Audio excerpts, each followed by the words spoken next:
The Subtle Art of Not Giving a Fuck, a Counterintuitive Approach to Living a Good Life, written by Mark Manson, published by QuickBooks. Introduction. What do you want out of life? Whether you're looking for a partner, a career, or the best way to get your daily news, we have a plethora of opportunities at our fingertips. And after centuries of dissatisfied people living with limited resources, you would think our generation would exist in a state of perpetual bliss. So, why are we all so stressed and dissatisfied? Mark Manson theorizes that it's because the freedom of choice has backfired. Because we now have so many options, we're trying to have it all. And as you might expect, this quickly leads to an epidemic of burnout and stress. So, through the course of this summary, we're going to take a look at Manson's suggestions for improving our quality of life, starting with his number one tip. Don't give a fuck. Or at least not about things that don't matter. And by following his suggestions, we'll discover the very short list of things we should give a fuck about and learn some stress management strategies, including why we should stop comparing ourselves to Metallica, the secret to embracing self-criticism, and why we need to let it go. Chapter 1. Find the struggle that's right for you. Wouldn't it be great if everything was easy? Unfortunately, however, if you've lived longer than 2 seconds, you've probably noticed that pretty much everything, especially things that are worth trying for, involve at least a little bit of a struggle. But instead of being discouraged by the daily grind, Manson suggests redirecting your stress into pursuing the struggle that works for you. One of the most helpful ways to do this is to begin by defining what you really want out of life. Or, put simply, what ultimate achievement would you want to be reflected on your tombstone? And if you really stop to give it some thought, you'll notice that that's not such an easy question to answer. It gets even harder if you attempt to fill in that blank with vague things like happiness, a loving family, or a meaningful career. Because each of those options sound nice, but none of them come with a concrete solution for achieving them, and they don't incentivize you to push yourself until you find success. That's why it's vital to identify a concrete goal from the get-go, and understand that even your ideal future will bring you some struggles along the way. For example, let's say you want to be a CEO. That sounds great, right? CEOs are successful and they make a lot of money, but they also regularly put in 60-hour work weeks and are called upon to make unpopular decisions. And if you aren't absolutely fired up about being a CEO, it's easy to buckle under that strain. So, as you seek to identify your ultimate goal, it's crucial that you ask yourself whether you want something badly enough to endure the future struggles. Asking yourself what you truly enjoy is one of the best ways to work that out. Because working on something that makes you happy, that truly embodies the old cliché, do what you love and you'll never work a day in your life, is the only thing that can fortify you against the stress and strain of your daily grind. In fact, the more passionate you are about your goal, the more you might actually grow to love the struggle. For example, just take a look at the author's story.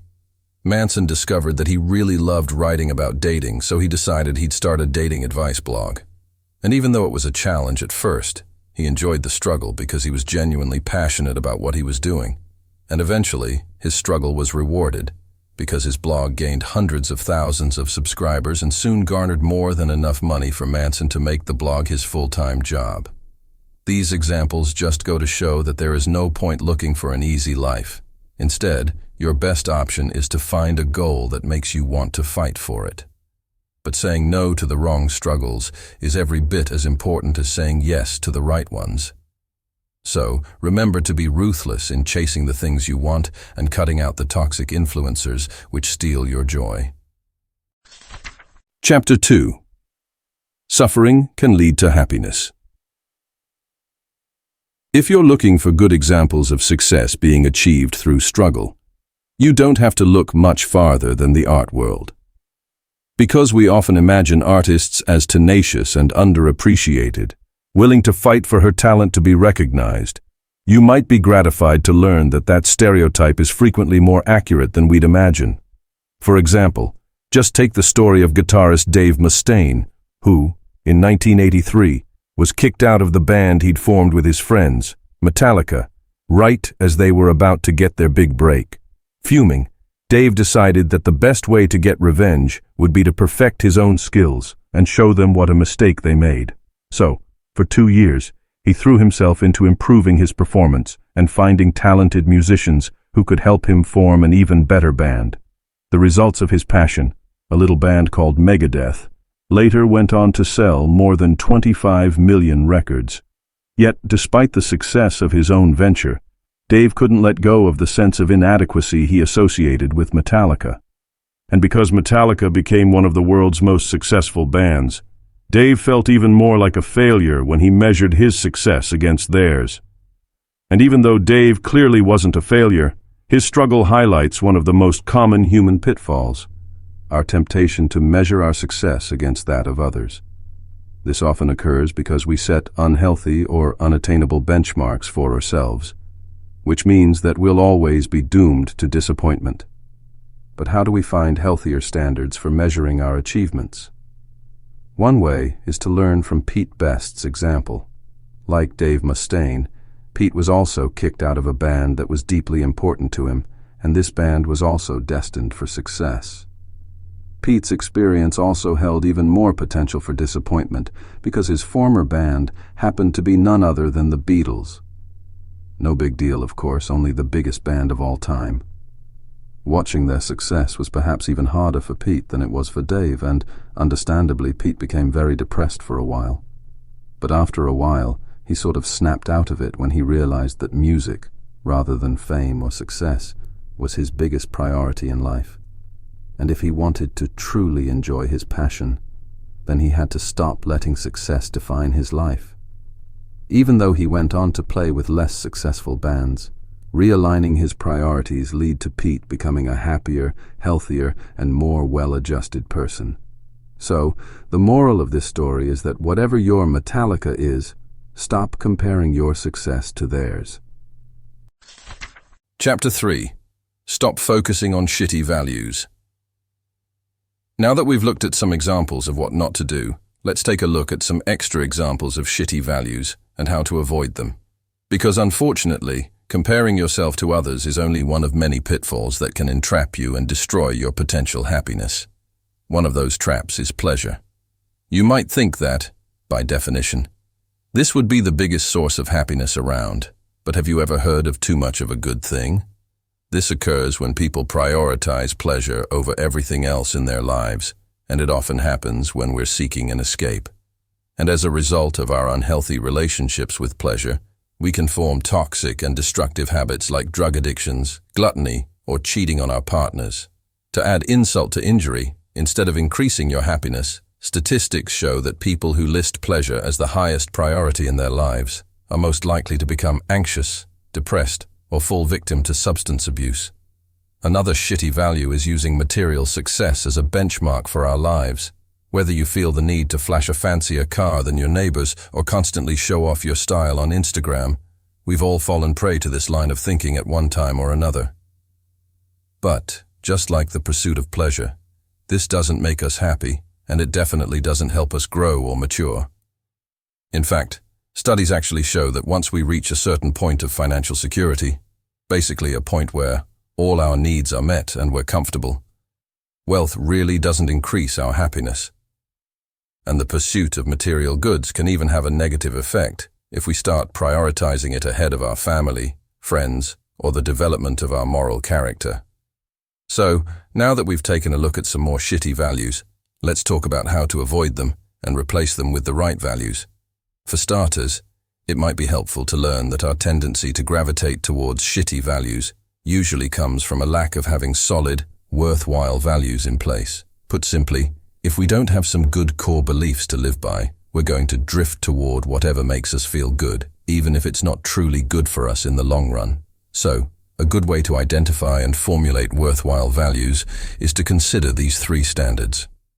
Are they based in reality, helpful to society, immediate and controllable? For example, think of honesty. Honesty is a great value because it meets all 3 standards described above. You can control it by determining if you're going to be honest or not, and obviously you should choose to do so. And it's based in reality. It also provides truthful feedback to others and strengthens the formation of healthy relationships, so it's also helpful in society. And if you want some examples of other values that meet these standards, you can consider creativity, generosity, and humility. Chapter 4. Take full responsibility for your life. If you've ever felt forced to do the dishes or be part of an experience you hated, you know firsthand that feeling compelled to do something robs any experience of its joy. And sadly, many of us spend a significant portion of our lives feeling as though our experiences have been forced upon us. And whether we're in our current job because we failed the interview for a job we really wanted, or because we've been devastated by a breakup, we often see ourselves as the victims of one life circumstance or another.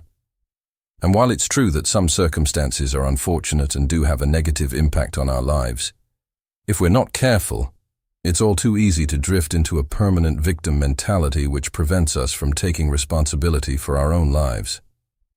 To take an extreme example of this attitude in practice, let's look at the life of William James.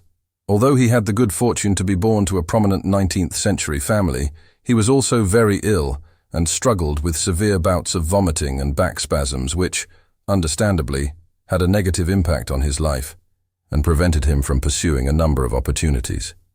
His seeming stroke of bad luck continued when he failed at his dream of becoming a painter, and then at his backup dream of becoming a doctor. Feeling lost and purposeless, James began contemplating suicide. But everything changed when he encountered the work of French philosopher Charles Peirce. Peirce posited that everyone should take full responsibility for every aspect of their lives, and this really resonated with James.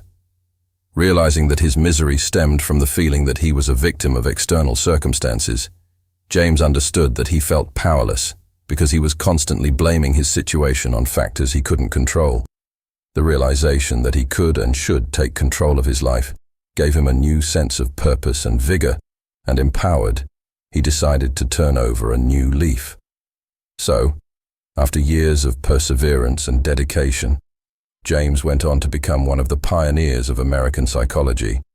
So, the next time you feel like a victim, remember James's story and try to channel your energy into thinking about the factors you can change for the better. Chapter 5. When we feel we've lost our identities, faith can help. Let's imagine for a moment that you're a senior manager at a large, prestigious company, and you love everything about your job. From the respect of your colleagues to your company car to the snazzy clothes you can afford, you love every part of your life as a senior manager.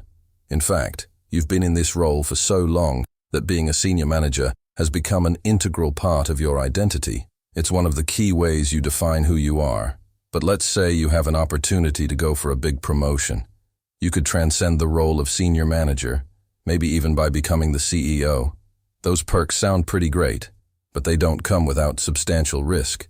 Because if you don't perform a test flawlessly, you'll lose everything: your car, your job, the respect you've earned, and most of all, your identity. Would you risk it? Do you think it would be worth it? Most people wouldn't, due to what the author calls Manson's law of avoidance, or the tendency to run away from anything that might challenge our sense of identity. And while that might seem wise, it can sometimes be more of a hindrance than a help. For example, amateur artists, authors, and actors often refuse to present their work because they fear rejection. If they've invested their lives and identities in a creative project only to be told it's not valid, they're terrified that this would destroy their sense of self. So, even though they might find success and positive reinforcement instead, they hesitate to try. Fortunately, however, Manson has a solution for combating the law of avoidance: Buddhism. It helps because Buddhism teaches that our sense of self is an illusion. The labels we use to form our identities, whether they're positive, successful, happy, etc., or negative, ugly, unlucky, and so on, are merely constructs. So, because they aren't real, we shouldn't let them dictate our lives or the expectations we set for ourselves. That's why, as weird as it sounds, it's important to let go of your identity. Now, that doesn't mean that the author is advocating floating aimlessly through life with no sense of direction or purpose, but it does mean that we should release ourselves from the power of harmful labels. For example, if you've always considered yourself to be a career-minded person, this has probably influenced a number of your life decisions. In high school and college, you likely focused on opportunities which were designed to propel you towards professional success. And in adult life, you might tend to prioritize your career over your family and relationships. But when you free yourself from this restrictive self-image, you might find that you can redefine your goals and pursue whatever makes you genuinely happy. Whether that's spending more time with your children or baking cupcakes, you'll be able to let go of constricting expectations and discover a more developed version of yourself. Chapter 6. Achieve positive change by accepting your mistakes. We all know those annoying people who always think they're right. Whether it's the product of complete delusion, or because they once called the outcome of a basketball game 16 years ago, they're convinced their thing is always being right, and they're almost always unpleasant to be around.